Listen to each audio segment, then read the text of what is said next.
என்னத்த அவரு கையால தான் ரைஸ் மில்ல ஓபன் பண்ணணும்னு வீரப்பா மாமா நின்னுட்டு இருக்காராம். அதனால நம்ம பூங்கொடிய யூனியன் ஆபீஸ்க்கு அனுப்பி சாவியை வாங்கிட்டு வர சொல்லி அனுப்பி வச்சிருக்காராம். பூட்டி சீல் வச்சுட்டு போயிட்டாக, எப்படி சாவியை திருப்பி தருவாக? ஏதோ மினிஸ்டரோட பிஏ வந்தாராம், அப்படி சொல்லி சாவியை வாங்கிட்டு வர சொல்லி அனுப்பி வச்சிருக்காராம். அட கடவுளே, என் பொண்ணுக்கு எதுக்கு இப்படி ஒரு சோதனை? அவளை போட்டு ஏன் இந்த பாடுபடுத்துற? உனக்கு மனசுல கொஞ்சம் கூட ஈவிரக்கமே இல்லையா? இருங்க அத்த, இங்க பாருங்க, பயப்படாதீங்க. பயப்படாம எப்படி இருக்க முடியும்? என் பொண்ணை வச்சு இவங்க எதுக்கடி சண்டை போடுறாங்க? அட கடவுளே, உனக்கு ஈவிரக்கமே இல்லையா? எதுக்கு இப்படி எல்லாம் எங்களை சோதிக்கிற? கடவுளே, என் பொண்ணை காப்பாத்து. ஐயோ கடவுளே.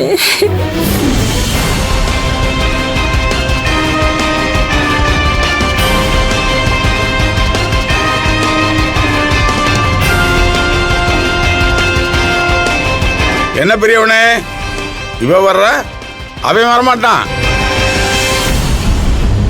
பாத்தீங்கல்ல, அவன் யாருக்கு அடங்க மாட்டான். மினிஸ்டர் என்ன பெரிய மினிஸ்டர் கேட்டிருப்பான்.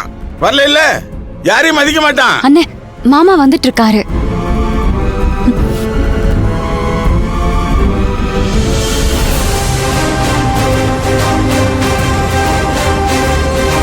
சார், நீங்க தானே மிஸ்டர் வளவன்? ஆமா சார். நான் மினிஸ்டரோட பிஏ.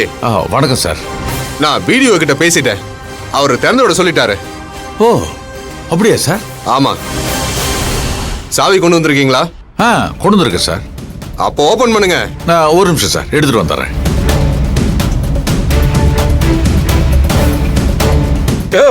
பரவாயில்லையா, நீ லேட்டா வந்தாலும் என் மானத்தை காப்பாத்திட்ட. உங்களுக்காக இது கூட செய்ய மாட்டோமா? என்ன அவமானப்படுத்தணும்னு நினைச்சவனுக்கு செருப்படி கொடுத்தது மாதிரி இருந்துச்சு. சில பேரு நடிப்பு பார்த்து ஏமாந்துருவாங்க. அவரை பார்த்து அவர் தான் பெரிய ஹீரோ, அவர் தான் இவரு, இவர் தான் அவர்னு நினைப்பு.